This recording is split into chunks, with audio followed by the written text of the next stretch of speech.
Manufacturing में जो export की है 2021 और 22 में, यानी कि उसकी मैन्युफैक्चरिंग और एक्सपोर्ट जो की है $67 बिलियन की एक्सपोर्ट की है।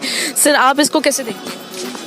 मेरे ख्याल से इंडिया की एक्सपोर्ट की वजह टेक्नोलॉजी है, ठीक है, उनकी उधर इन्वेस्टमेंट है। हमारे हम अगर अपनी इलेक्ट्रॉनिक की इंडस्ट्री को इंडिया से कंपेयर करें तो हमारी टोटल इंडस्ट्री इंपोर्ट बेस है। हम बिल्कुल भी इधर मैन्युफैक्चरिंग नहीं कर रहे। हमारे इधर असम्बलिंग ज़रूर हो रही है लेकिन हम मैन्युफैक्चरिंग नहीं कर रहे। हमारे पार्ट्स आते हैं, हम असम्बल करते हैं और चीज़ मार्केट में बेचते हैं। तो लैक ऑफ टेक्नोलॉजी, ठीक है, और इन्वेस्टमेंट, इसकी वजह से हम इंडिया से एक्सपोर्ट के मामले में थोड़े पीछे रह गए हैं। यानी कि इंडिया इलेक्ट्रॉनिक मैन्युफैक्चरिंग कर रहा है, दैट्स व्हाई वो ग्रो कर रहा है। जी, एक तो इलेक्ट्रॉनिक मैन्युफैक्चरिंग कर रहा है, दूसरे हमारी ये पूरी इंडस्ट्री डॉलर रेट पे बहुत डिपेंडेंट है क्योंकि हम बाहर से इंपोर्ट करते हैं, फिर हमने बनानी है चीज़ें, असम्बल करनी है, फिर बेचनी है। जैसे जैसे डॉलर का रेट हाई होगा हमारी मैन्युफैक्चरिंग कॉस्ट ज़्यादा हो जाएगी। उस कॉस्ट के बनने की वजह से हम अपना नहीं पूरा कर पाते तो एक्सपोर्ट तो दूर की बात है।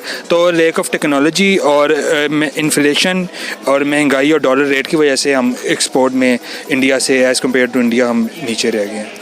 कि अगर इंडिया टारगेट ये है कि वो इलेक्ट्रॉनिक मैन्युफैक्चरिंग के जो एक्सपोर्ट में फ्यूचर में 2025 तक वो एवरी ईयर $300 बिलियन की एक्सपोर्ट करेंगे, यानी कितना अर्न कर लेंगे $300 बिलियन एवरी ईयर 2025 तक। सर आपको क्या लगता है, जिस हिसाब से वर्किंग चल रही है, आपको क्या लगता है वो ये टारगेट अचीव कर लेंगे इजीली? देखें, टारगेट तो रखते हैं एक बेंचमार्क सेट करने के लिए कि हम इतना तो नहीं लेकिन इससे कुछ 5% 10% कम अचीव कर सकेंगे।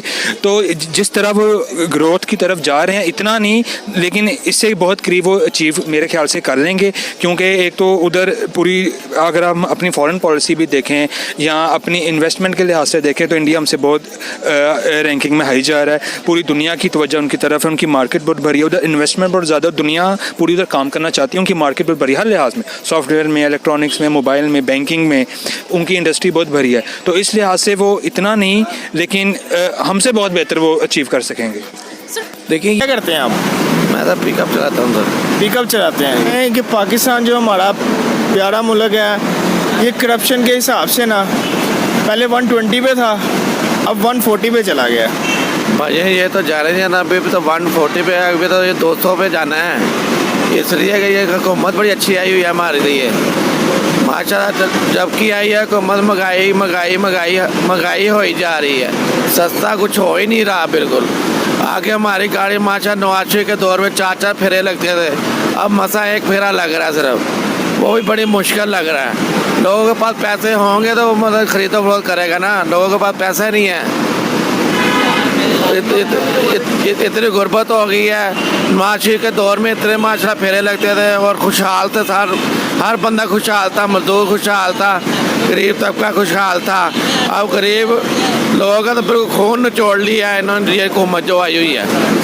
सर इमरान खान ने तो कहा था कि रियासत मदीना मैं चलाऊंगा, यहाँ पे किसी को बेरोजगार नहीं रहने दूंगा, सबको रोजगारी मिलेगी। सर बेरोजगार, हर बंदा बेरोजगार है। इमरान खान अपनी सीट पे बैठा गया लेकिन जो नीचे वाले लोग वो करी जा रहे हैं करप्शन, हर चीज़ हो रहा है, सारा काम हो रहा है, महंगाई वही कर रहे हैं। इमरान खान को बस यही कह रहा है, बातें करी जा रहे लेकिन ये इसके ऊपर काम नहीं कर रहे। सर अब हमारा जो एक मुल्क है, हम साया मुल्क इंडिया, वहाँ पे इतना बड़ा मुल्क है, नरेंद्र मोदी जी वहाँ पे, हालांकि उनको इतना बुरा भला यहाँ पे कहा जाता है लेकिन उन्होंने अपना मुल्क को स्टेबल किया हुआ है। वहाँ पे करप्शन बिल्कुल भी नहीं है, वहाँ पे करप्शन की रेशियो जो है वो 85 है सॉरी।